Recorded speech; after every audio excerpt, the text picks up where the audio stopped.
Hey guys, Chad Hoover, and today I'm doing another subscriber question from the community tab.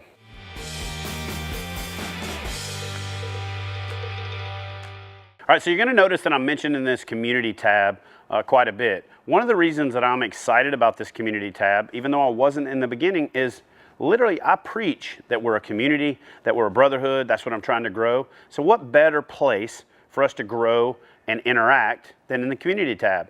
One of the great things about it for me, owning the channel and having to find the questions, is it actually consolidates questions under one topic instead of me having to search through the thousands of comments that come through on all of our videos. So it really helps me help you. So if you haven't done so yet, click on my channel, head to the homepage, and at the top you'll see some different topics, and one of those is community.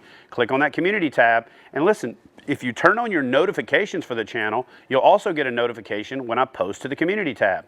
We're going to be using that community tab for giveaways, promotions, special notifications, special features, and special discounts and KBF members only benefits and KBF community benefits that we're going to post directly to that community tab to better communicate, interact with you guys and as subscribers, and create more of a community / family feel here on my channel. So without further ado, I'm going to jump to another question. Now, this question comes from Liam Putz, and Liam asked this question. Now, I think I know what he's asking, so I'm going to go down the road of what I think he's asking. Liam, if I'm not right, comment on this video. Well, I am not right, because, I mean, that's who I am, but if I'm not right about what you were asking, just comment on this, and I'll shoot a follow-up video. So Liam said, what is the best general setup for tournament fishing? So what I think Liam was asking is, Chad, if I had to pick a general setup for a rod and reel, okay, for lures, what would that be?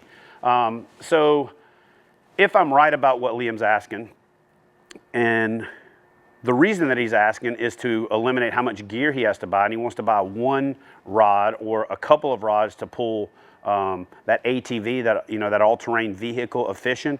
I'd have to say in the bass fishing world, and at least in my world, and especially for kayak fishing, it'd be a 7-foot, medium heavy, moderate fast to maybe extra fast. Now, the reason I say moderate fast is if you're not going to buy a crankbait specific rod, or if you're going to fish some slower techniques where it's more of a load up set than it is a steady drag or steady reel or a continuous contact type retrieve, then you're going to want a more moderate action rod. So to be on the safe side, I would say you're better off going moderate than fast, because you can get away with doing some of the fast presentations with a moderate rod, whereas you'll suffer in some of the moderate presentations with a fast rod. So get back on track, a 7-foot medium heavy, moderate action casting rod. Now I'm going to pair that with a middle of the road reel. Okay. I'm not going to go to one of these burner reels, a 7.1, 7.5, 8.3, okay? And I'm not going to go down to a 5.1 to 1 gear ratio, 5.5 to 1 gear ratio. I'm going to split the difference. I'm a big fan of the Speed Spool series, all the loose Super Duty stuff, and pretty much anything you get in that lineup is going to do you well. But the new Tournament Series reels I'm having a lot of success with, and one of my go-to, workhorses is a 6.5 to 1. Okay, so I'm not going to talk about a specific model. I'm not even talking about a specific rod in my lineup at All Pro Rods. I'm answering the question that I think he asked, and that's if you're going to go out there and you're going to buy the best all-around setup, right? That's going to be a 7-foot, medium heavy, moderate fast rod. That's pretty much what I'm going to go with. What that's going to allow you to do is it's going to allow you to kind of fish the big three, a jig and worm, a jig or a worm, okay, I combine those into kind of one. A spinnerbait, chatterbait, kind of that moving bait, flash bait, bladed bait kind of a concept. And then you can even throw a topwater and get away with it with that rod, especially with that moderate fast instead of that extra fast. And you can even get away with a little bit larger crankbaits that are going to load that moderate fast rod up. I don't really like to throw smaller crankbaits unless I'm throwing it on a crankbait rod to it really can load that rod up and I've got that parabolic bend. But if I was going to pick one rod, one reel, one lure, okay, for that general tournament setup, it would be a 7-foot medium heavy, 6.5 to 1. I would use 30-pound braided line, to 15, 17, or 20-pound fluorocarbon leader. I'd tie that all bright knot. Okay, that's going to give me a lot of abrasion resistance. It's going to give me some fish that are leader shy. I'm not going to have to worry about them. That knot, especially if I tie it about 3/4 of the length of the rod, is going to give me some strike indication. It's going to allow me to watch that lure and see it move before I feel it, before they feel me.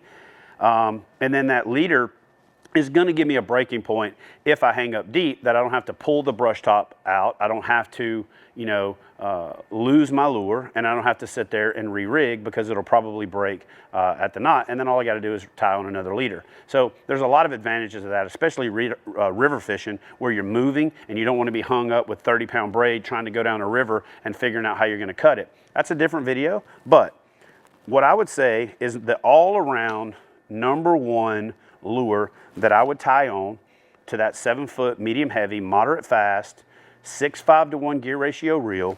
I'm not being brand specific here, but I'm a Lew's guy and I'm an all pro rods guy. So if you're asking me specifically, I would look at the EL series, the APG series, that's our all pro green series. And then if you want to drop the extra money for the most premium rod that we've got, that APX Elite is a great rod in that same category.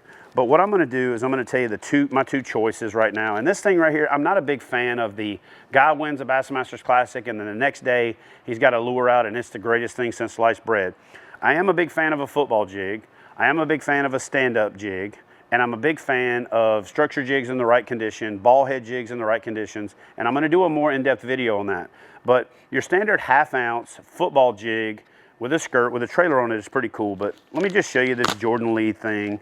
One of the great things about Strike King is they do jump on pros. They do listen to their pros. They do take that feedback. And so what I like about this football jig is it's got that flat side on the head. And that flat side on the head is going to allow you to really let that jig just sit there and stand up, okay? If you set that thing on hard bottom, it's going to stand up. Now, one of the biggest mistakes that I see anglers make, and I'll get more into this in the jig video, is they say, oh man, I don't get a good hook set, so I'm going to trim this skirt. Or I don't trim the skirt, or I don't trim the weed guard, and I still hang up a lot. And I don't know why this isn't common sense. I kind of assumed it was, but apparently it isn't. But you really want to fan the skirt out, okay? I like to fan the skirt out big time. I like to really spread it, and I like to have, you know, the concentration of it in the center, so if I'm going through a branch, I don't get hung up.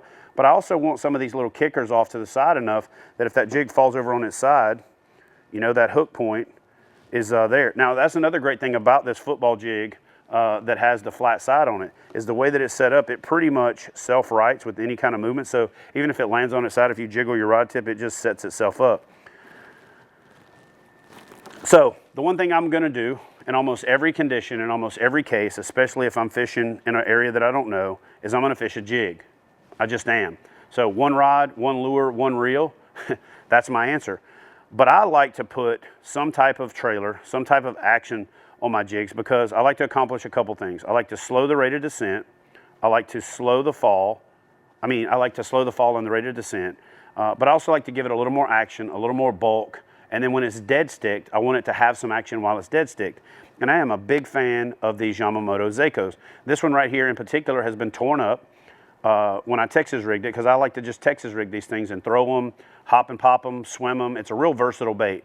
But I like to take these things after the head has been cut off and either torn up and take my knife and cut it off, or just bite that piece off like that.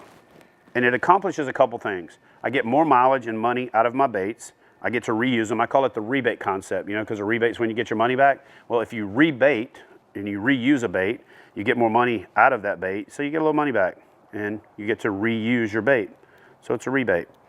I like to thread that joker on there, and then I like to push it up on that keeper. And a lot of things that people don't understand about these keepers is once you get that bait up on there, if you pinch it, that little hook digs in and it keeps that thing in place. And then what I like to do is hang this jig back, look at the skirt, and I like to trim my skirt about 3/4 of the way down the body. So I don't like the skirt super long. I also like to trim them because it allows them to stand off a little bit more. And then when you put this soft plastic on there and you push it up against there, it actually spreads that collar out, gives it more life, more action. When you drop this thing down to the bottom, all you've got to do is jiggle your line. If you guys watch some of my other videos, I talk about the finger drag. and the finger jiggle, well, if you use the finger jiggle on a jig, a lot of times what you're doing is you're barely scooting it along, it's kicking up silt, it's getting that bass attention, they'll swim over there, and the very next time it moves, they'll flat out hammer it.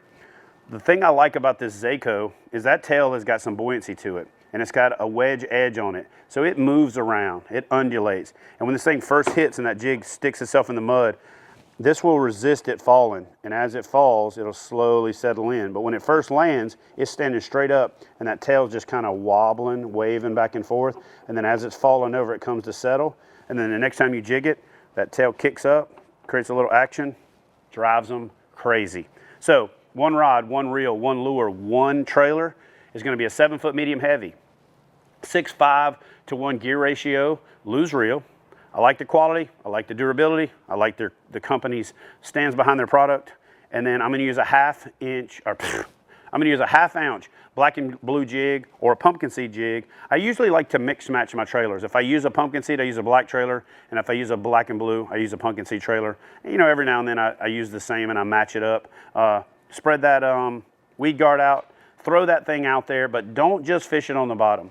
Fish it all the way to the bottom. Fish it along the bottom and then swim it back to the boat. When this thing is swimming, especially when you trim that tail and the skirt sticks out, it has the profile of a bait fish, it has the profile of a brim, and when they're pre-spawn, spawn, post-spawn, summer, winter, fall, Christmas, New Year's, Easter, Hanukkah, Kwanzaa, it doesn't matter. A bass will hit a jig, and not only will they hit it hopped and popped along the bottom, not only will they hit it dead sticked, but they'll hit that joker swimming at Mach 2 almost as fast as you can reel it. If you're a bass fisherman and you've been around long enough, you've been reeling a jig back in, looking over here to cast your next spot and had a bass blow up on it right at the boat. Well, if that happens on accident, make it happen on purpose.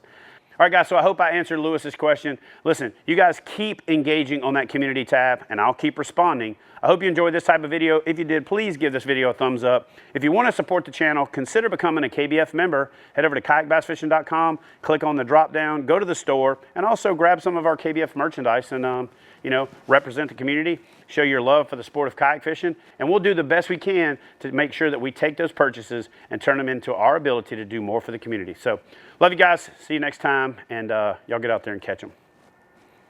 Oh yeah, and don't forget to subscribe and turn on your notifications if you're new to the channel, because that's how we do it here. That's how we do.